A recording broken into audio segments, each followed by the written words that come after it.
उत्तराखंड में बाहरी राज्यों के लोगों का जमीन खरीदना अब आसान नहीं होगा। मुख्यमंत्री पुष्कर धामी ने घोषणा की है कि प्रदेश में जमीन खरीदने के कानून का उल्लंघन जिन लोगों ने किया है उनके खिलाफ कार्रवाई की जाएगी और उनकी जमीन सरकार में निहित की जाएगी। उत्तराखंड के मुख्यमंत्री पुष्कर सिंह धामी ने राज्य के लोगों की चिंता को समझते हुए उन्हें बड़ी राहत दी है।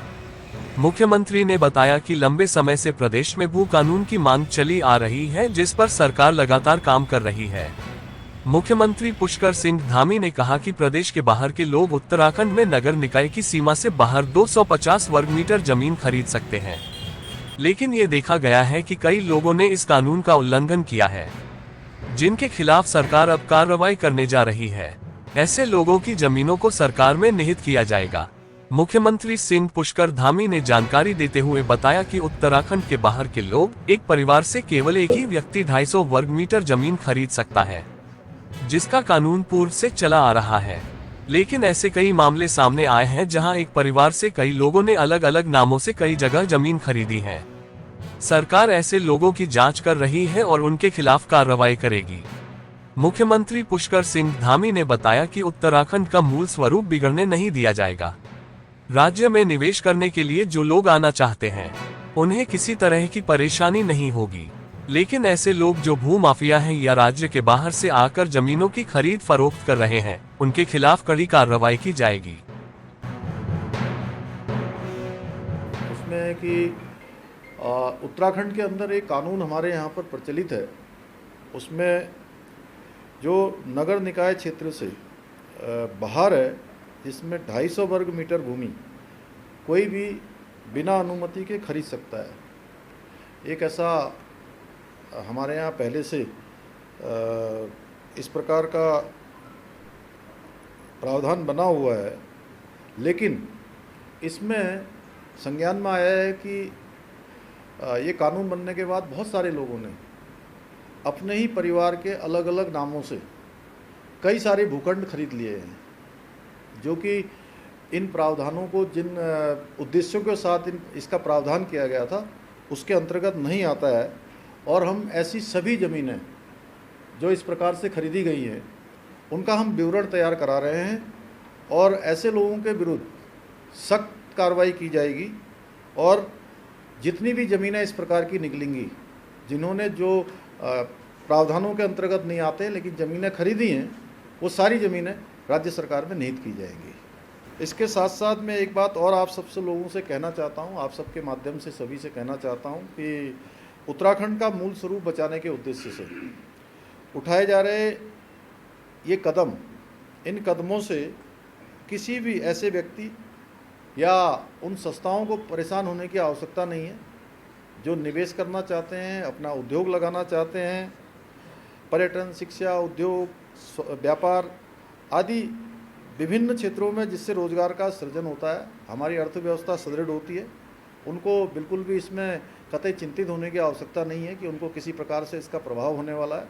वो काम हम बिल्कुल भी प्रभावित नहीं होने देंगे, क्योंकि हमारी प्राथमिकता है कि निवेश भी हो यहाँ पर्यटन के क्षेत्र में, उद्योग के क्षेत्र में, स्वास्थ्य के क्षेत्र में, शिक्षा के क्षेत्र में। लेकिन जहाँ भी इस प्रकार का दुरुपयोग हुआ है वहाँ पर हम इस पर सख्त कार्रवाई करेंगे। और हमारी सरकार भू कानून है, मूल निवास है, जो ऐसे मुद्दे हैं, इन सभी मुद्दों को लेकर हम हमेशा से संवेदनशील रहे हैं। हम संवेदनशील हैं और अगले बजट सत्र में हम उत्तराखंड की जो भौगोलिक परिस्थितियों के अनुरूप इस पर, चूँकि पहले से एक कमेटी बनी हुई है, कमेटी काम कर रही है, प्रारूप बनाने के लिए कमेटी का गठन भी किया हुआ है, मुख्य सचिव की अध्यक्षता में उसमें काम चल रहा है। और इसके अनुरूप एक बृहद भू कानून लाने के लिए हम प्रयासरत हैं कि हम इसमें एक भू कानून लाएंगे। और जिस प्रकार मार्च 2021 से अब तक लंबे समय से चले आ रहे अनेक मामले ऐसे थे और जिन मामलों पर फैसले नहीं हो पा रहे थे, उन सभी मामलों पर हमने फैसले भी लिए हैं। चुनौतीपूर्ण मामले रहे हों उनका भी निस्तारण किया है, हमारी ही सरकार ने किया है। उसी प्रकार में आप सबके माध्यम से देवभूमि उत्तराखंड की जनता को ये विश्वास दिलाना चाहता हूँ जो उत्तराखंड में है और देश दुनिया के किसी भी कोने में हम इस भू कानून के मुद्दे को, इसका भी समाधान हमारी ही सरकार करेगी, इसमें कोई संशय नहीं है। हमारे मन में किसी प्रकार का कोई संदेह भी नहीं है। हम सबकी भावनाओं के अनुरूप, सबकी संभावनाओं के अनुरूप, सारे हमारे पक्षों से वार्ता करने के बाद सभी जो विशेषज्ञ हैं अनेक विषयों के, उन सब का परामर्श लेकर हम इस पर भी काम करेंगे और इस पर भी निर्णय लेंगे। यह भी संज्ञान में आया है कि 2017 में जो इस कानून में जो बदलाव किए गए थे उसके जो परिणाम हैं वह भी बहुत सकारात्मक नहीं आए। जो पहले क्या था कि शासन स्तर पर उसकी अनुमति दी जाती थी, वो अनुमति जिलाधिकारियों को दे दी गई और उस जिला जो 12.5 एकड़ जो इसकी अधिकतम सीमा थी वो ख़त्म कर दी गई थी। ऐसे जो प्रावधान हैं इनकी भी समीक्षा करेंगे और आवश्यक होगा तो इन प्रावधानों को भी समाप्त करेंगे, जिससे कि जो ज़मीनों की खरीद फरोख्त है, ज़मीनों की जो एक लैंड बैंक बनाने का और तमाम प्रकार से उसका दुरुपयोग जो हुआ है, इन सब को रोकना इसके पीछे हेतु है। और जिन लोगों ने भी जिस उद्देश्य से भूमियाँ खरीदी हैं, चाहे वो पर्यटन के लिए, उद्योग लगाने के लिए, निवेश करने के लिए या व्यावसायिक प्रयोजनों के लिए जिन्होंने भूमि खरीदी और उसके बाद उस भूमि का उन्होंने उस प्रयोजन के लिए उपयोग नहीं किया, ऐसी ज़मीनों का भी हम विवरण तैयार करा रहे हैं।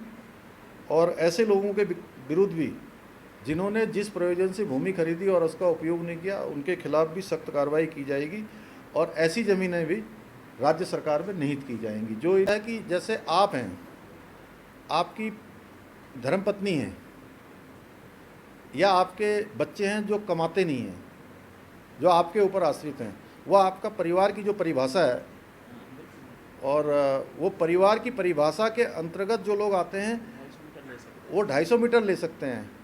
लेकिन आपने भी लिया है प्लॉट और आपकी पत्नी ने भी लिया है, तो वो इस कानून का उल्लंघन है। एक परिवार जो परिवार की परिभाषा जो बनाई गई है कानून बनाते समय, इसी प्रकार से जिन लोगों ने लैंड बैंक बनाया है, लिया तो है कि हम रिजॉर्ट बनाएंगे, हम यहाँ पर निवेश करेंगे, यहाँ पर रोजगार बढ़ाएंगे, पर्यटन के लिए काम करेंगे, शिक्षा के लिए काम करेंगे, उस प्रयोजन का उन्होंने उपयोग नहीं किया है, तो ऐसी भी जो है जांच कर रहे हैं और इसमें भी जो लोग पाए जाएंगे उनके खिलाफ भी जो है कार्रवाई की जाएगी।